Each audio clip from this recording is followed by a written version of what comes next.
Welcome to This Explainer. Today, we're going to completely reframe how we think about human capital, because we're not talking about leadership development as some fluffy HR buzzword. No, we're treating it as a high-yielding asset class, one that absolutely drives tangible, measurable corporate growth. So let's kick things off with a pretty staggering statistic. According to a recent global leadership forecast study, a massive 86% of companies report an urgent, critical need for leadership development across their organizations. Basically, the realization that leadership drives the future, it's definitely there. But here's where we hit a wall. Despite that overwhelming 86% need, only 13% of organizations say they actually do an excellent job of developing their leaders. I mean, that is a massive operational gap between knowing what your company needs to scale and actually executing on it. Today, we're going to bridge that gap. We'll explore the strategic investment thesis for leadership through 4 data-backed sections: the leadership deficit, the hard ROI, measuring true impact, and sustaining corporate growth. Section 1. The leadership deficit, the dire cost of poor leadership. You know, during that crucial scaling phase, poor leadership acts as a massive bottleneck. When looking at venture postmortems, a stunning 23% of startup failures point directly to having the wrong leadership team in place. Think about the absolute chaos of a rapidly scaling startup, right? What works in a garage simply doesn't work in a boardroom. And as a company grows, the leadership required changes drastically. In fact, research shows that 52% of founding CEOs are replaced by the time a company reaches just the 50-employee mark. This proves that having the right leadership competencies is literally a survival mechanism for corporate growth. This brilliantly illustrates that famous Peter Drucker concept. Companies often over-index on management and execution while totally neglecting the visionary direction required for true leadership. Management is all about executing within established frameworks, doing things right. But leadership? Leadership is about doing the right things, setting the vision and inspiring alignment. You just can't scale a business purely on management alone.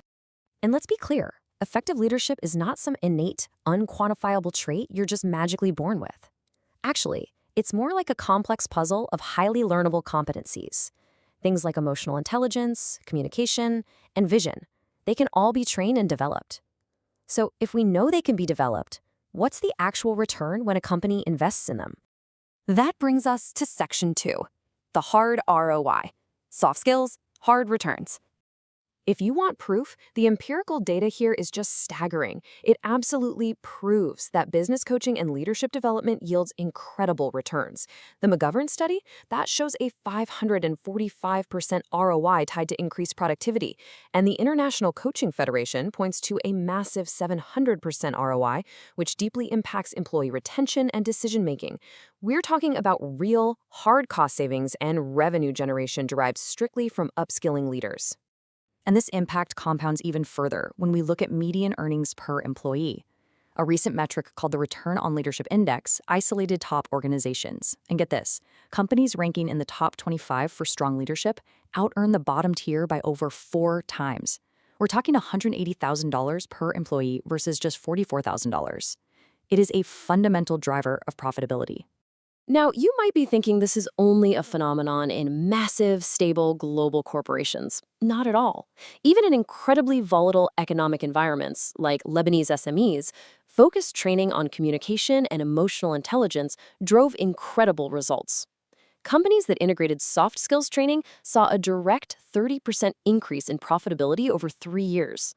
For every single unit invested in this training, there was a 0.7008 unit increase in return on equity.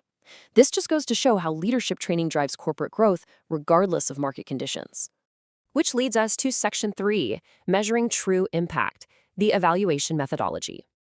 So to do this effectively, the Ivy Business School points to the 4-step Kirkpatrick model as the absolute gold standard.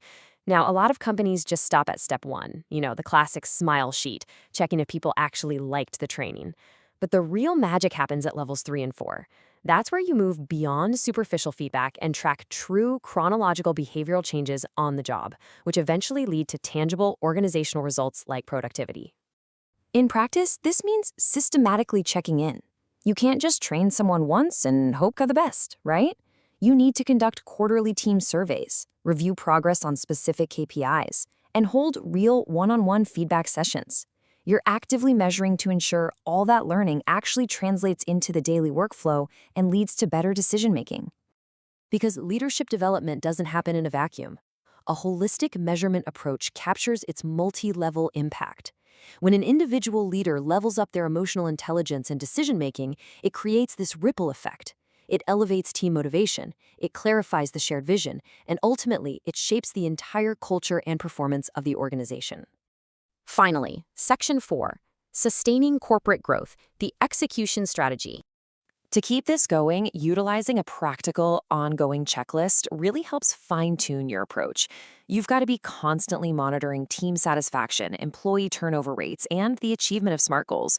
It's an iterative process where you're constantly adjusting your leadership strategy based on real-time feedback and results from your team. To sustain that behavioral shift and really drive continuous corporate growth, you have to institutionalize reinforcement strategies. We're talking ongoing executive coaching to help leaders navigate totally new scaling challenges and, identify their own blind spots. It also means relying heavily on 360-degree feedback so leaders get a well-rounded view of their performance from peers, subordinates, and superiors. It's all about constant, deliberate practice.